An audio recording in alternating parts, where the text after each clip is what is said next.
A partir de este momento... De formación profesional. Un guión original de Pedro Montero para la serie negra. Sus intérpretes son Luis Porcar, Pilar Quintana, Luis Alonso Carrasco y Charo Zapardiel. Dirigido por Domingo Almendros. ¡Julia!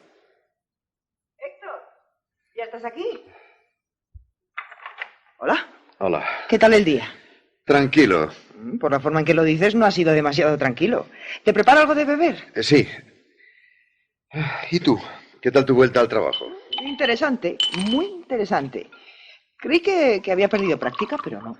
¿Sigues sin querer explicarme de qué va? Ya te lo dije. Es una variante de esteticien. Pongo guapa a la gente. Los demás detalles son muy aburridos. Siéntate aquí conmigo. Quiero hacerte una pregunta. ¿Vas a confesarme? En cierto modo. ¿Has vuelto a saber algo de Guillermo? ¿Qué Guillermo? Guillermo Romero, mi compañero de trabajo. Ah, Guillermo. Pero eso fue hace ya muchos años. Le conocí antes de conocerte a ti, ya ni me acordaba ya. Pues parece que él sigue recordándonos. ¿Qué es eso? El sobre viene dirigido a mí y el remite es suyo. Qué extraño. Parece un libro. Guillermo tenía veleidades literarias. Quizá ha escrito un libro y te manda un ejemplar. Vamos a salir de dudas.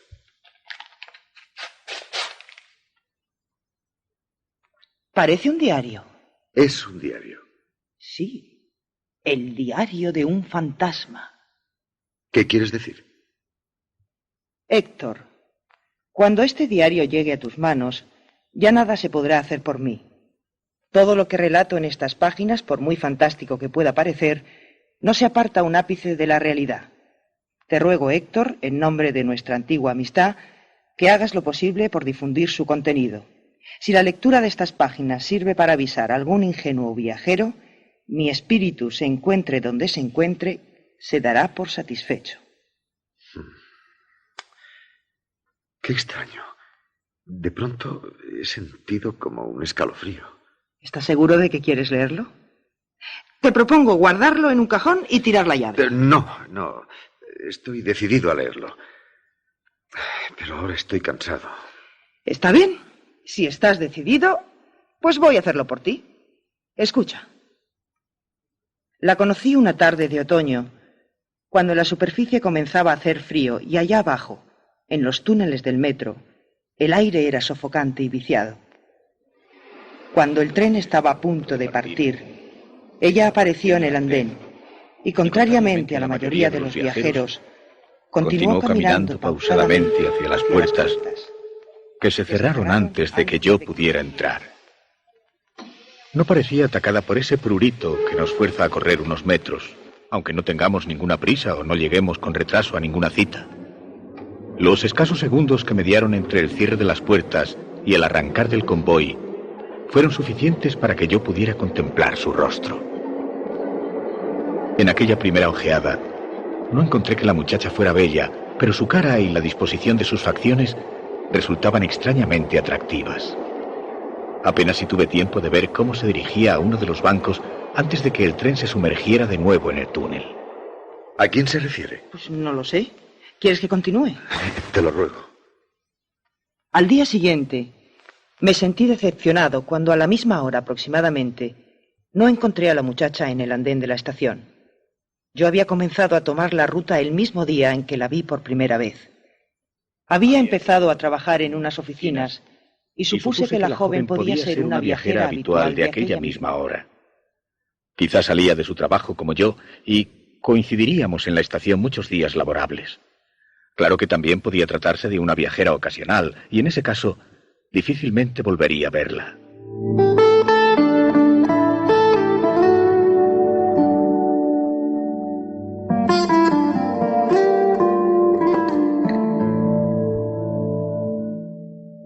Durante el fin de semana me sentí intranquilo.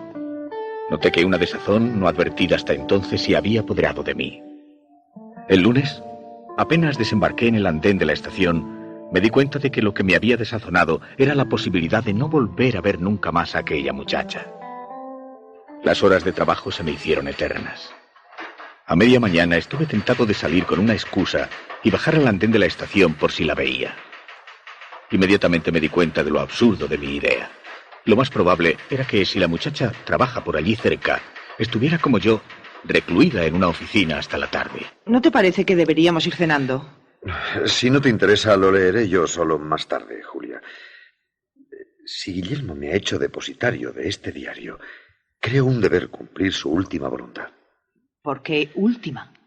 Recuerda las palabras del principio. Decía que ya nada se podía hacer por él. ¿Te preparo otra copa? Sí, gracias, sí.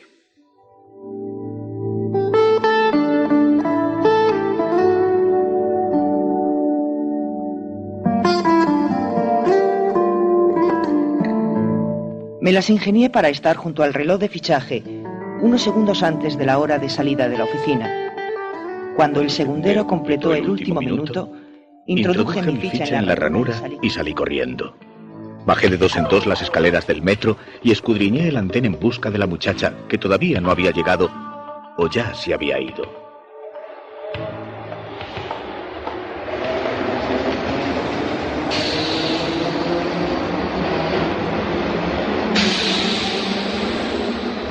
Dejé pasar los trenes hasta que me di cuenta de que llevaba 1 hora en el andén y ella no aparecía. Ya me disponía a subir al convoy cuando la vi. La joven, pausadamente, se dirigió hacia el tren cuyas puertas se cerraron antes de que pudiera entrar. Yo, que ya me había levantado para seguirla, volví a sentarme en un banco al ver que ella hacía lo mismo en otro, distante unos metros de donde me encontraba. 3/4 de hora más tarde, la muchacha continuaba sentada en el mismo banco. No parecía tener prisa ni esperar a nadie. Daba la impresión de que, sencillamente, miraba pasar los trenes. En cierto momento en que no había muchos viajeros en el andén, buscó algo en su bolso y, sacando lo que me pareció un rotulador, dibujó algo a hurtadillas sobre la superficie de la pared.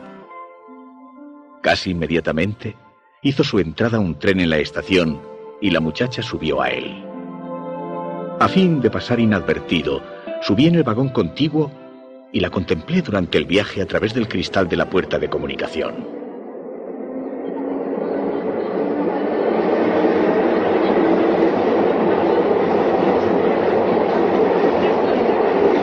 Al llegar a una estación de correspondencia, el convoy se llenó de viajeros. Perdí de vista a la muchacha y en la siguiente estación me decidí a pasar al vagón en que ella viajaba. Por cierto, ¿sabes que van a subir el precio del billete de metro? Por el amor de Dios, Julia, eso no tiene ninguna gracia. ¿Es que no presagias algo terrible en este relato? Sí, que terminará por producirme jaqueca. Bien, pero si insistes, sigo. Sin duda la muchacha tenía que haberse bajado en la estación anterior, porque ya no estaba en el tren. Con el entrar y salir de tanta gente, la joven había desaparecido sin que yo lo percibiera. Por lo menos ya sabía la estación en que subía y el sitio en que abandonaba el tren.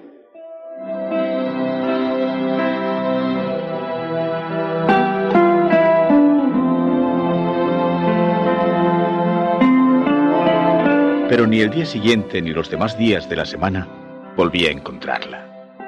Esperaba en el andén las horas muertas, haciendo cábalas y suposiciones fantásticas. Estará enferma. Habrá tenido que quedarse hasta tarde en el trabajo. Como hace buen día, habrá tomado el autobús. Ninguna de aquellas suposiciones me satisfacía enteramente, pero todas podían resultar plausibles. ¿Acaso no la vería más? Después de tantas tardes de espera, la idea de no volver a verla se me hacía intolerable. Me habría enamorado de ella. Resultaría absurdo. Solo al primer golpe de vista, sin conocerla. Un viernes, último día laboral de la semana, subía decepcionado la escalera de mi casa cuando, de súbito, una idea me vino a la mente. El rotulador. ¿Cómo lo has sabido? Muy sencillo. Es la única pista que queda de esa misteriosa muchacha. A veces creo que te subestimo. Escucha. Bajando de 2 en 2 los escalones, salí a la calle y corrí hacia la boca del metro. ¡Claro! El rotulador. ¿Cómo no se me había ocurrido antes?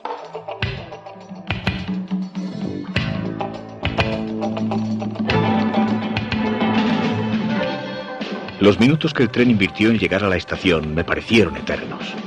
No sabía lo que iba a encontrar, quizá nada. Pero en aquella pared, quedaba un vestigio. El único vestigio de la muchacha a la que no había vuelto a ver. Es en este banco. Seguro que fue aquí. Y a esta altura, ella estaba sentada y se volvió así. Mi decepción fue grande cuando vi que en aquella pared, y a la misma altura, se entremezclaban decenas de pintadas y mensajes. Dibujos obscenos, anagramas, citas, números de teléfono, verdaderos o falsos, ofrecidos a la curiosidad de los viajeros. ¿Será esta firma? No, no creo. ¿Este número de teléfono? Probablemente no. ¿Este corazón? Seguro que no. La pintada había desaparecido misteriosamente. Tu escepticismo resulta un poco fuera de lugar, ¿no crees? Perdona, lo siento. Prosigo. De aquella forma, y sin otra base que mi intuición, fui descartando las pintadas hasta seleccionar la que me pareció la más indicada. Esta es. Tiene que ser esta. La pintada que yo había seleccionado era una simple flecha, dibujada horizontalmente con trazo firme y rotulador negro, que apuntaba hacia la derecha en la dirección de marcha de los trenes. Podía apuntar al comienzo del túnel, a la cabina del jefe de estación o al banco en que yo había estado sentado aquella tarde. ¿Más fruta? No, gracias. Solo café.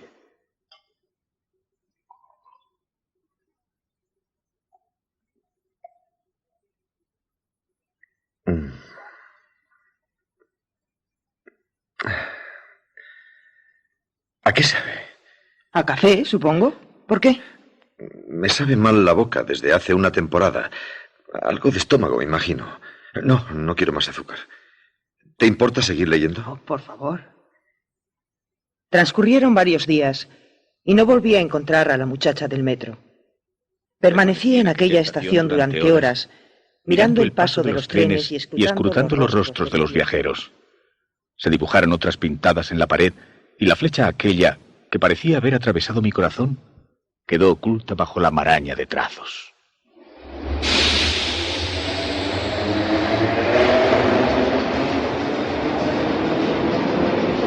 Cavilé y me devané los sesos dando 1000 interpretaciones a aquel dibujo. Se me ocurrieron 100 posibles significados para aquella flecha, excepto quizá la más simple y acertada. Que era una flecha. Ni más ni menos que una flecha, y que no significaba más de lo que las flechas indican en el código de señales generalmente admitido. Una dirección. Un objetivo.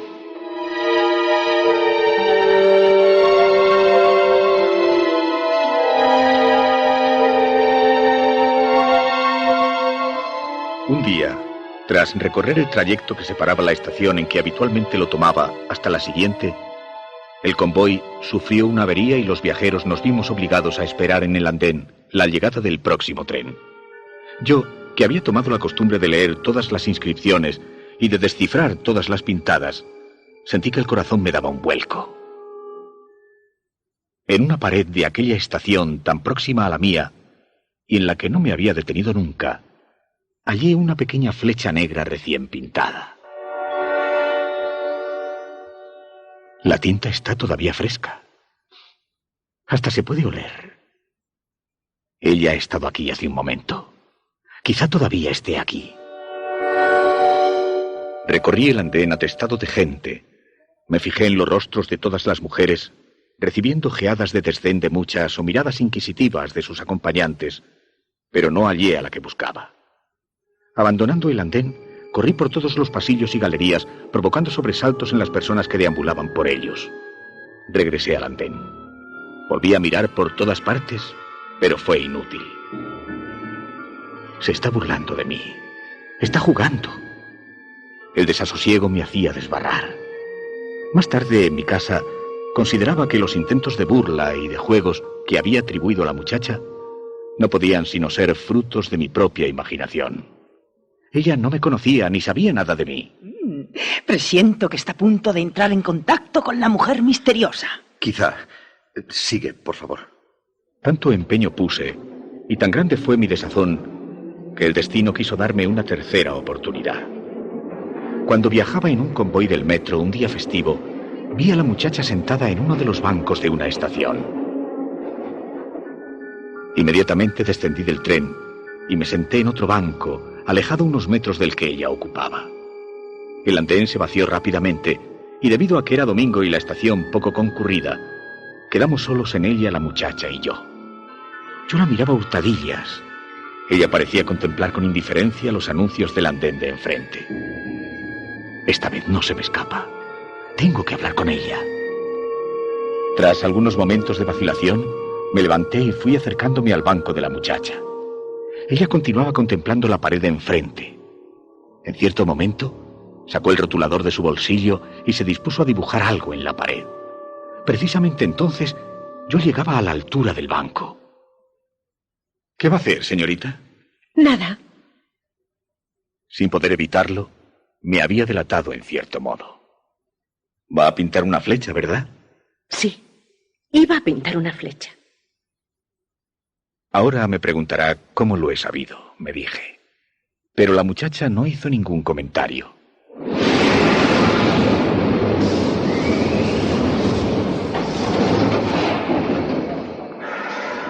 Tengo que irme. ¿Volveré a verla? No lo sé. Me llamo Guillermo. ¿Y usted? Me llamo Cristina. ¡Cris!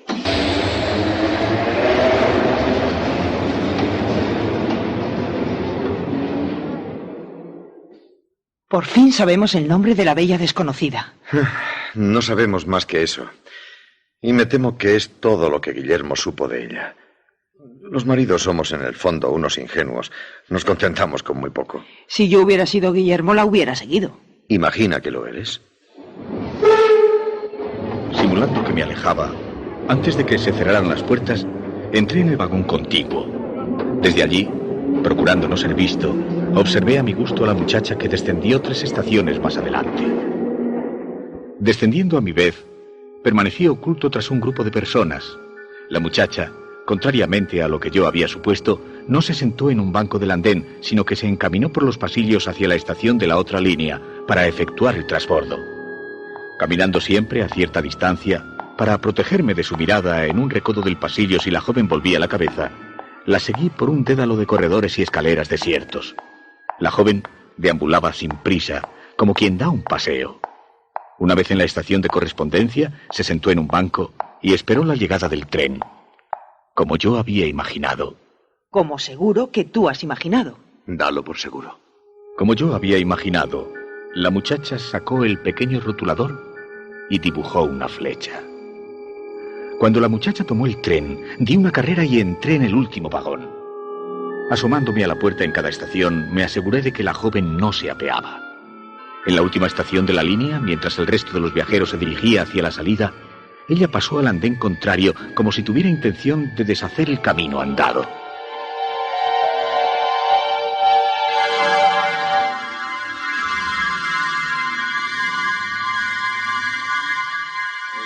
Durante muchas horas, la muchacha no hizo otra cosa que viajar en el metro y recorrer los corredores pausadamente. Yo supuse en principio que había advertido que la seguía y pretendía despistarme. Después, pensé que no era aquella la razón. Cris, como dijo llamarse, parecía deambular sin rumbo fijo, como quien camina a la deriva por los senderos de un parque sin preocuparse de dónde terminarán por conducirle. Muy próxima ya la hora de cierre del subterráneo, atajando por otro pasillo, me adelanté a la muchacha y cuando ella hizo su entrada en el andén, me encontró sentado en un banco. Cris no pareció extrañarse. Me miró un momento con una sonrisa incierta y se sentó en otro banco cercano. ¡Qué coincidencia! ¿Otra vez nos encontramos? No es una coincidencia. Sé que me ha estado siguiendo durante toda la tarde. Le aseguro que yo no quisiera... Lo que no sé es por qué lo ha hecho. Tiene que perdonarme. Yo tampoco lo sé muy bien. La cabellera de la muchacha era de un negro azabache.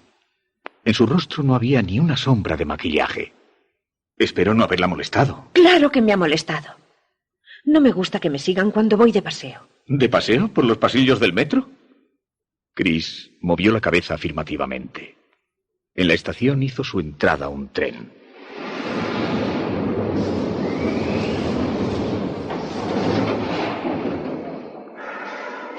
Debe ser el último. ¿Lo tomamos? No. Prefiero caminar.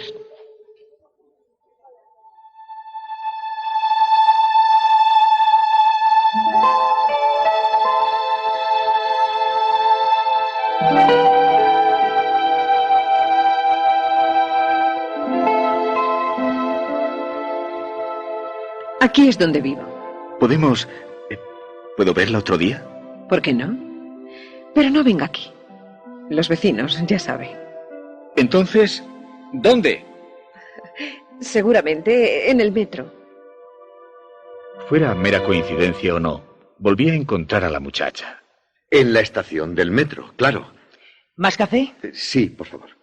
Fuera mera coincidencia o no, el lunes volví a encontrar a la muchacha en la estación de metro de mi trabajo. ¿Puedo invitarla a tomar algo? Más tarde. Durante más de 2 horas, acompañé a la joven paseando por corredores y estaciones de metro. Perdone, pero siento curiosidad por saber... ¿Por qué paseo por el metro? A mucha gente le gusta pasearse por la superficie. Yo prefiero hacerlo bajo tierra. Cuando salimos del subterráneo, el crepúsculo agonizaba. A pesar de ello, Chris extrajo de su bolso unas gafas de sol de cristales muy oscuros y se las puso.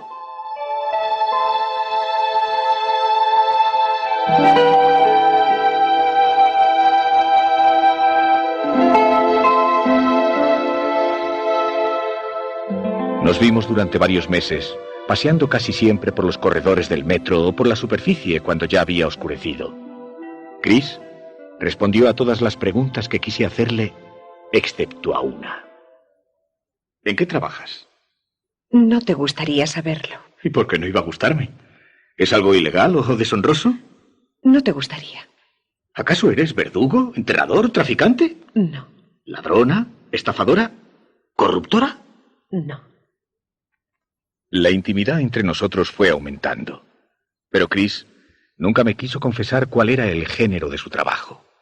Y cuanto más se negaba ella a revelármelo, más crecía en mí el interés y la curiosidad. Llegué a seguirla en secreto, como al principio de conocerla, pero ella parecía intuirlo y cambiaba de tren y de línea en el metro hasta lograr despistarme. Ahora llegará el momento en que se casan. Si tiene sueño, lo dejamos. No, sigamos. Al cabo de unos meses, le pedí que se casara conmigo. Ella no se negó, pero tampoco mostró el entusiasmo que se espera ante una propuesta semejante. Quizás se debió a algo que pudo sonar a cierto condicionamiento por mi parte. ¿Y por qué habría de abandonar mi trabajo si me caso contigo? Es natural. Tendrías que llevar una casa, luego vendrían los niños. Me gusta mucho lo que hago. Me sentiría frustrada si tuviera que abandonarlo. ¿No serías capaz de hacerlo por mí? Es posible.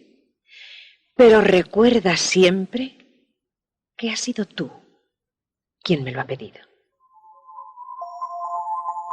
Chris me pidió un plazo para arreglar sus asuntos y encontrar a alguien que la sustituyera en el trabajo.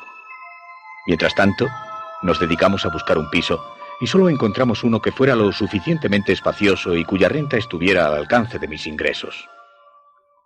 Pero es un sótano. Apenas entra claridad. Tendremos que estar continuamente con la luz encendida. No me importa. Yo también vivía en un sótano, ¿recuerdas? ¿Seguro que no lo lamentarás? Tú eres la que va a pasarse más tiempo en casa. Te digo que no me importa.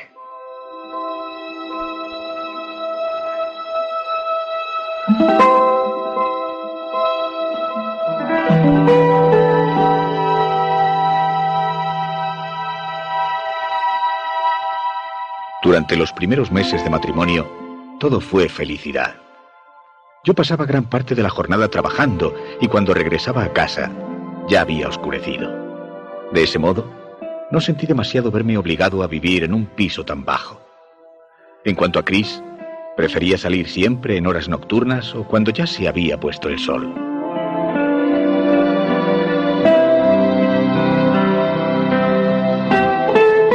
A pesar de que me hubiera sentido muy feliz, la llegada de un hijo no parecía anunciarse. Yo escrutaba el rostro de Chris en busca de una palidez reveladora o de algún signo que denotara el tan ansiado embarazo.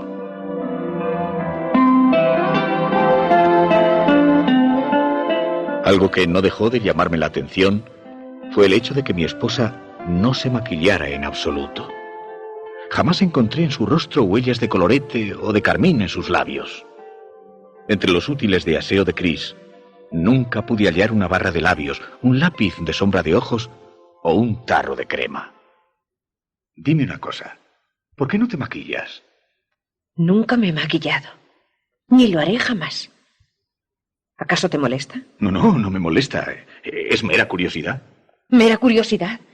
Igual que cuando te empeñabas en saber en qué trabajaba. Bueno, no lo tomes así, mujer. No tiene ninguna importancia. En aquellas circunstancias, no me atreví a decirle a mi esposa que otra de mis curiosidades era saber por qué continuaba paseándose algunos días por los pasillos del metro. Fue una casualidad, pero un día en que pude abandonar el trabajo mucho antes de la hora habitual, al bajar del tren en la estación próxima a mi casa, vi a Chris que tomaba el mismo metro. Tuve tiempo de retroceder y subir en el último vagón.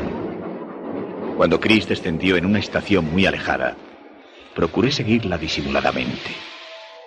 Ella se limitó a pasear como hacía antaño, pausadamente, como gozando de aquellos miasmas y de la luz artificial del subterráneo.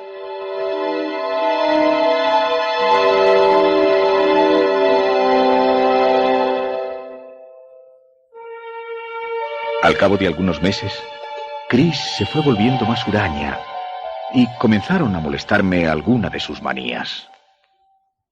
¿Se puede saber por qué ese empeño en comerte la carne cruda? Me gusta. Y no soy un caso especial. Mucha gente se limita a aderezar el picadillo con ajo y perejil. Si la carne es buena, es preferible no freírla. ¿Tú crees? Chris afirmaba, y sonriéndome, me invitaba a besarla, mientras colgaban de sus labios fragmentos como pequeños gusanos de carne picada.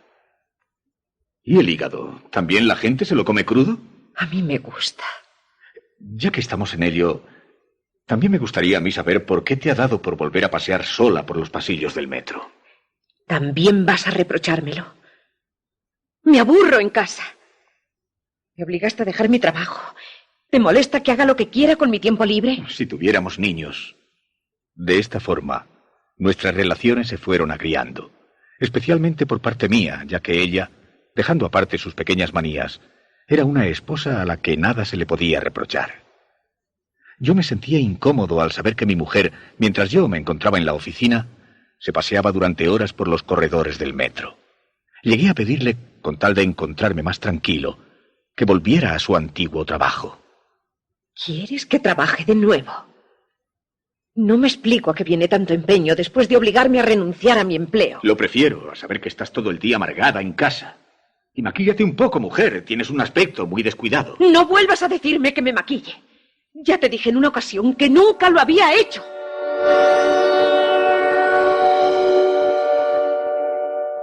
Yo encontré desmesurada la reacción de mi esposa.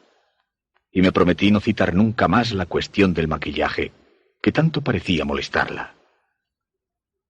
Me gustaría que volvieras a trabajar, de veras. Pues se parece algo a mi caso. Yo no te lo he pedido, pero tú has vuelto a trabajar, aunque no nos hace ninguna falta. A mí sí. Me ahogaba en casa.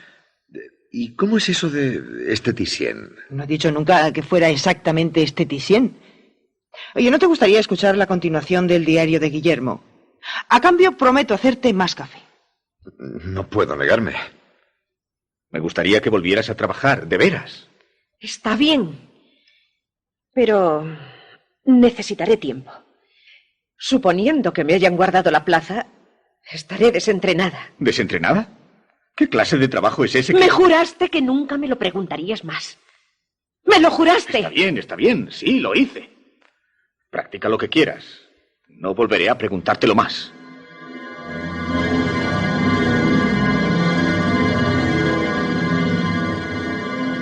Algunos días más tarde, me sentí indispuesto y tuve que quedarme en casa. A pesar de que no tenía fiebre ni síntoma alguno de enfermedad, era presa de repentinos ataques de sudor y de debilidad que me obligaban a permanecer sentado o en cama el mayor tiempo posible. Chris me cuidaba con esmero, aunque a veces se encerraba en un cuarto para practicar lo del trabajo, como decía ella. Yo, fiel a mi promesa, No le volví a preguntar en qué consistía aquel entrenamiento. Ni siquiera pude poner objeción cuando percibí que, tras la sesión de prácticas, mi esposa echaba la llave a la habitación y la guardaba a buen recaudo. ¿Cómo te encuentras? Mejor. Pero todavía estoy un poco débil. Tómate este caldo. Te sentará bien. Y deberías tomarte la carne cruda. Tiene mucho más alimento. Tanto insistió Chris en el tema que un día me decidí a probarlo. Tomando con mano trémula el tenedor, me llevé a la boca unos fragmentos de picadillo. Ante mi sorpresa, encontré que tenía un sabor agradable. El aderezo de ajo y perejil le daba un sabor picante y muy sabroso. Hasta me atreví a probar el hígado crudo como hacía mi esposa, pero como experimentara arcadas, tuve que desistir. Toma, bebe. Lo has hecho bien cargado. Pero no sé... ¿Qué? Sabe raro. Pues será el agua. ¿Tú no quieres? Prefiero un té.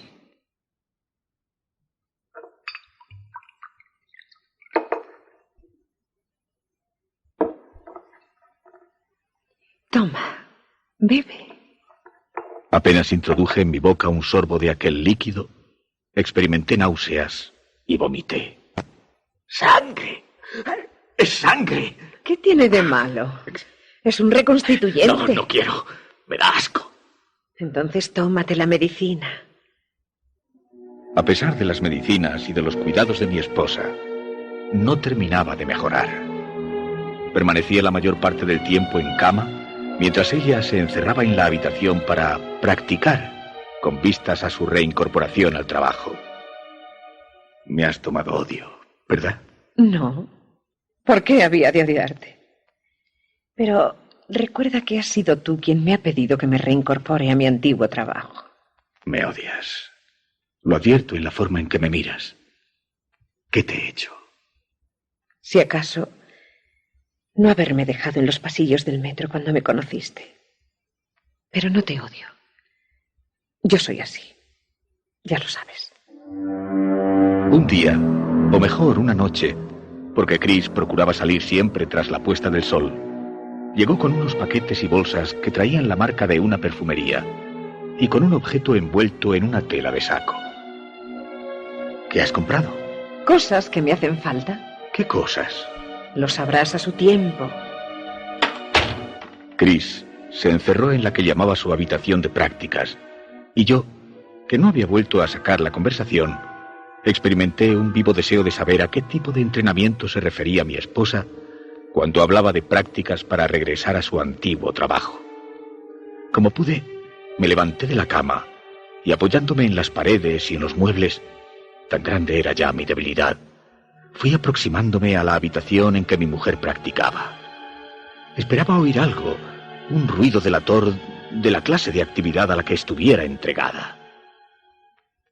Cuando estuve junto a la puerta, permanecí en silencio, a pesar de que temía que los violentos latidos de mi corazón me delataran.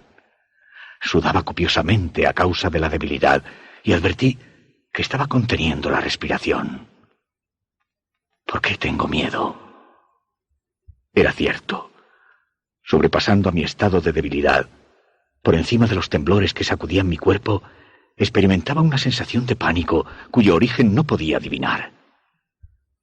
¿Por qué estoy tan asustado? El silencio era absoluto. Ningún ruido delataba cuál podía ser la actividad a que Chris estuviera dedicada.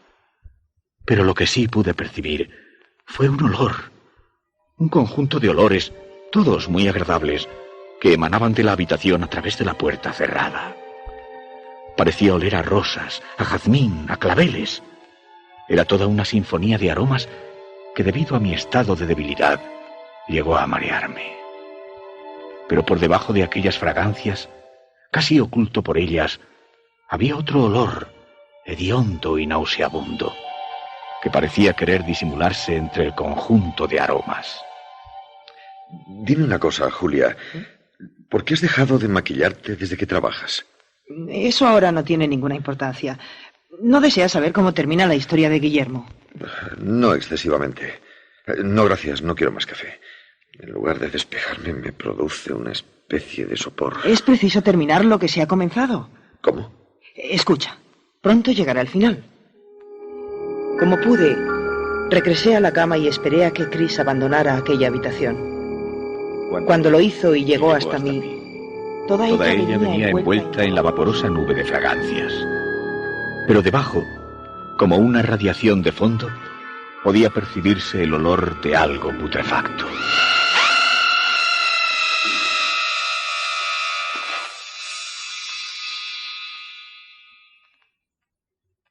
A partir de aquel día, cada vez que Chris se aproximaba a mí, lo hacía envuelta en aquella nube de fragancia, en el fondo de la cual yacía, casi oculto, aquel hediondo olor. Postrado como estaba en cama, la vi entrar en días sucesivos portando paquetes de regulares dimensiones. En cierta ocasión incluso trajo una especie de pequeño baúl que tuvo que arrastrar, debido a su peso, hasta la habitación.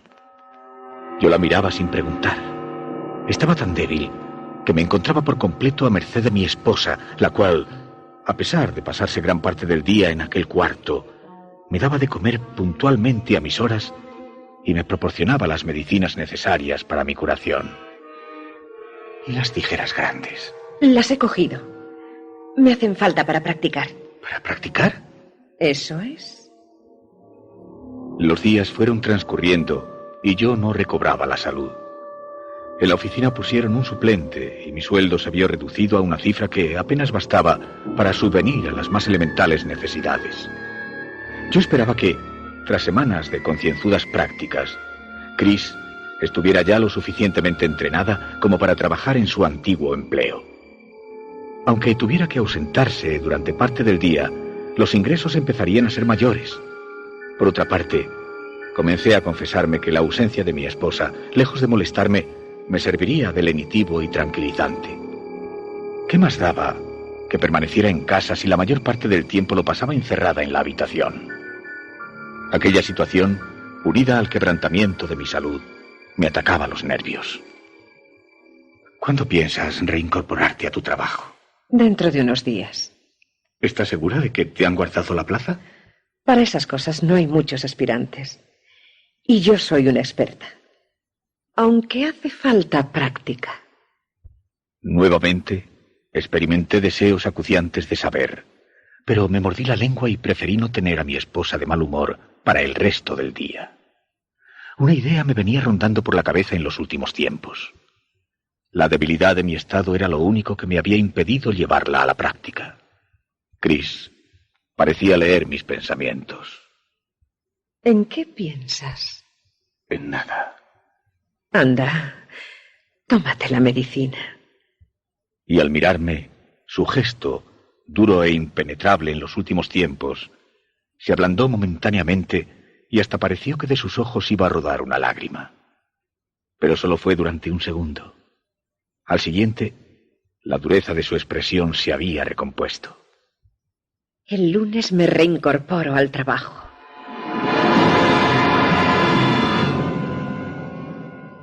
Yo, debilitado por la enfermedad, asentí en silencio. Mañana entraré en esa habitación y sabré por fin cuál es su clase de trabajo. Chris me miró torvamente, como si hubiera adivinado mis pensamientos. Durante el resto de la jornada se dirigió a mí de forma hiriente, como quien está deseando provocar una discusión para justificar lo que ya ha planeado de antemano. Yo, confuso en principio, respondí acremente a sus observaciones. Después intuí que aquello parecía formar parte de un plan conscientemente establecido y me mantuve en silencio. De todas aquellas frases, me impresionó especialmente una que no supe descifrar en su integridad. ¿Cuál era? Por favor, Guillermo, no me lo pongas más difícil. Me llamo Héctor, ¿recuerdas? Y no trato de ponerte nada difícil. Esa frase la dice la esposa de Guillermo. Por favor, Guillermo, no me lo pongas más difícil. Aquella misma noche, Caí en un estado de postración y fui víctima de una debilidad extrema. Por vez primera, rehusé tomar la medicina cuando ella me la puso delante. ¿Por qué no tomas café de este en lugar de tomar té? No digas cosas absurdas, Héctor. ¿Por qué no tomas tú la medicina? Tómala tú primero. ¿Yo? Es absurdo. Yo no estoy enferma. Vamos, no actúes como un niño. Chris me llevó la mano con el vaso hasta la boca, y yo, debilitado, no tuve fuerzas para oponerme. Lo apuré hasta las heces. Después, Chris dijo que necesitaba dar una vuelta y abandonó el piso. Todo lo que tenía que hacer era levantarme y caminar hasta la habitación en la que solía ir sin ninguna resistencia.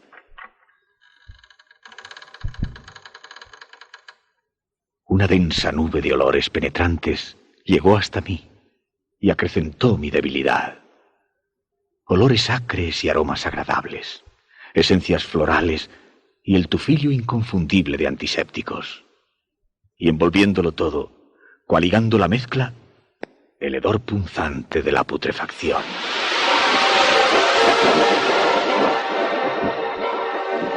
Me mantuve un momento apoyado en el marco de la puerta. Después fui aproximándome al armario que parecía el punto desde el cual emanaba aquella nube de olores, y así el tirador. Un segundo antes de abrir, vi algo blanco y voluminoso con el rabillo del ojo. Sobre la larga mesa yacía una forma longitudinal inequívoca. La sábana formaba pliegues reveladores de la anatomía. Marcaba los pies, el pecho, la cabeza. Un cuerpo humano. Negándome a la evidencia, me dije que era mi estado de debilidad lo que me hacía percibir formas erróneas. Nadie había entrado en la casa, a excepción de mi esposa y yo mismo. Mi esposa, que en los últimos días había acarreado una serie de paquetes de regulares proporciones.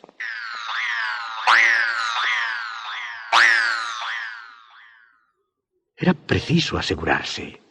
Tenía que ver lo que había bajo aquella sábana, aunque fuera la última acción de mi vida. Mi vista se nublaba.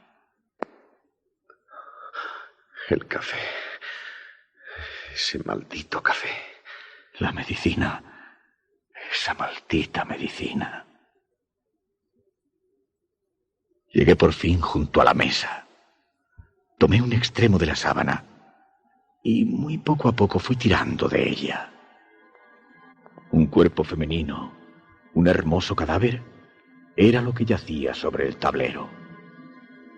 El único indicio de que aquello era un cuerpo muerto era el sofocante hedor de la putrefacción que el perfume de ungüentos y lociones no había podido ocultar. En otras circunstancias, hubiera podido pasar por una durmiente o por una bella figura modelada en cera. Pero aquello era carne, la obra de un artista. Los cabellos, exquisitamente peinados, brillantes y sedosos, descendían hasta la altura del pecho. El rostro constituía una obra maestra de la cosmética. Un suave maquillaje de fondo daba a la piel el aspecto de frescura y viveza que no hubiera tenido de estar viva. Sobre las mejillas, un sabio toque de colorete imitaba a la perfección el tono de la vida. Los labios, exquisitamente perfilados, tenían como modelada una ligera sonrisa. Los ojos, cerrados en actitud de durmiente, aparecían sombreados y hasta tentadores. El resto del cuerpo, hasta los pies, había sido tan perfectamente maquillado que la carne, a pesar del penetrante hedor que desprendía, resultaba incluso tentadora. Me encuentro mal. El café. Ese maldito café. A punto de perder el conocimiento y sin poder dar crédito a mis ojos, me pareció que aquí y allá, en el inicio de las extremidades y en la base del cuello, la piel estaba surcada por una finísima línea longitudinal. Tuve que vencer el repugnante olor a carne putrefacta. Y al aproximarme más, percibí que lo que había tomado por líneas eran finísimas costuras, perfectos y casi invisibles pespuntes que unían entre sí los diversos fragmentos de aquel cuerpo. Esos paquetes que trajiste. Esos paquetes que trajiste. En cierto momento, sin saber exactamente cómo, intuí que Chris estaba a punto de volver. Ya había recorrido parte del camino de vuelta hacia mi cama cuando escuché su llave en la cerradura. Desde aquel punto se podía contemplar la puerta. En el umbral apareció mi esposa.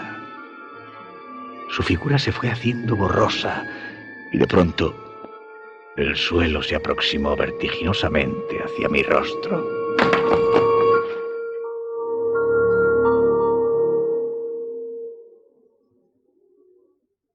Cuando recobré el conocimiento, me encontraba en la cama, tendido cuán largo era. Lo primero que vi fue el bote de la medicina sobre la mesilla. Es veneno. Me has estado envenenando. Es veneno. Quise gritar. Me has estado envenenando. Pero ni una sola palabra salió de mis labios. Era el final. Intenté volver la cabeza, pero ninguno de los miembros de mi cuerpo respondía a las órdenes de mi cerebro. Es el fin. Es el fin. Torciendo los ojos todo lo que pude, vi borrosamente a mi mujer en la otra habitación. Tenía el armario abierto. Un momento después, caminó hasta mí y depositó sobre la cama lo que había sacado del mueble.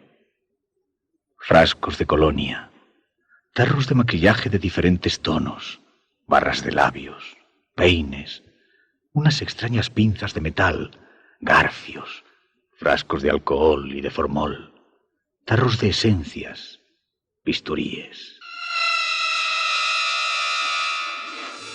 Chris se irguió ante mí y, extrayendo de una bolsa una impoluta bata blanca, se la puso sobre el vestido. Después me habló con tono amable. Ahora ya conoces mi oficio. Sabes que para regresar me hacía falta mucha práctica, pero la he recuperado enseguida. Soy una experta en estos menesteres y voy a realizar en ti mi obra maestra, lo que en nuestro catálogo se denomina un embalsamamiento de lujo. Y quiero que seas testigo de ello. Por eso, hasta el final, no te extraeré las vísceras. Diciendo estas palabras, me despojó de las sábanas, y mientras permanecía paralizado por el terror y por el efecto de aquella extraña medicina disimulada en el café, comenzó a extender sobre mi cuerpo un bello maquillaje de fondo. Guillermo, como tú ahora, Héctor, a pesar del terror que obnubilaba su cerebro, supo que al día siguiente ella volvería a recorrer los pasillos del metro y que a la vista de algún otro ingenuo dibujaría disimuladamente una pequeña flecha en la pared.